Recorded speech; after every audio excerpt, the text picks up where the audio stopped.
আসসালামু আলাইকুম। আজকে বানাবো ডিআইওয়াই বহু ওয়ালবোর্ড। এখানে আমি 6x9 ইঞ্চি দুটি কার্ডবোর্ড নিয়ে নিচ্ছি। এরপর ফেভিকলের সাহায্যে দুটাকে জোড়া লাগিয়ে দিয়েছি।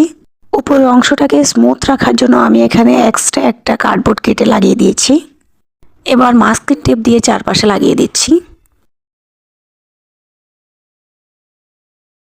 এখানে আমি টোটাল 10টা ওয়ালবোর্ড করেছি।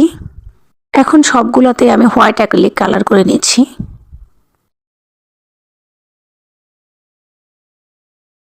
এই যে আমার সবগুলোতে হোয়াইট অ্যাক্রিলিক কালার করা হয়ে গেছে। এখন সবগুলোর উপরে আমি আবার অফ হোয়াইট কালার করে দিচ্ছি যাতে দেখতে ভালো দেখা যায়। এই যে এবার ডিজাইন করার পালা। আমি এখানে একটা বহু আর্ট করে নিচ্ছি।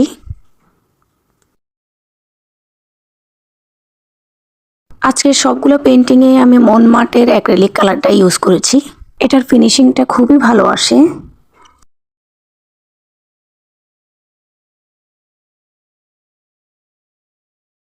এখন এখানে আমি কিছু পাতা এঁকে নিচ্ছি।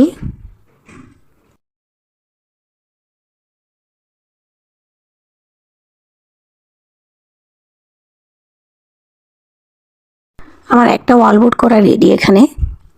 এখন এখানেও আমি অন্য একটা ডিজাইন করে নিচ্ছি।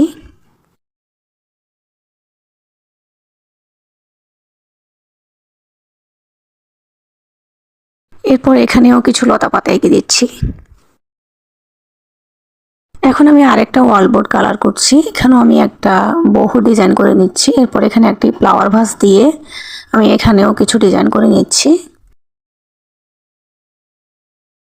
এই যে আমার সবগুলো ওয়ালবোর্ড এখানে রেডি। এখন এটাকে ডেকোরেশন করার পালা। আমার রুমের খালি দেয়ালটাতে আমি এখন এই বোর্ডগুলো লাগাবো। বোর্ডগুলোর পিছনে আমি ন্যানো টেপ লাগিয়ে দিয়েছি।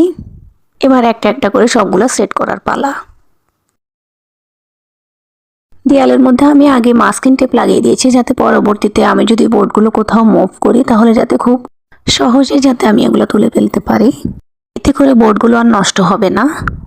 একটা বোর্ড রয়ে গেছে, এটা আমি অন্য কোথাও লাগাবো। এই যে আমি আমার একটা ম্যাক্রেমের শেল্ফের উপর ওইটা দিয়ে ডেকোরেশন করে নিচ্ছি।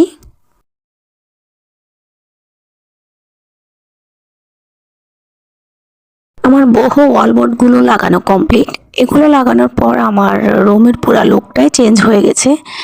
এখন নিচে কিছু হালকা পাতলা ডেকোরেশন করে নিচ্ছি। একটা গাছ দিয়ে দিলাম আর একটা টুলের উপর একটা ফ্লাওয়ার ভাস রেখে দিলাম।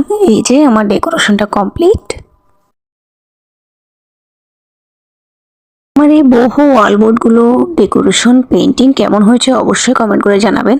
আজকের ভিডিও এ পর্যন্তই। সবাই ভালো থাকুন, সুস্থ থাকুন। আল্লাহ হাফেজ।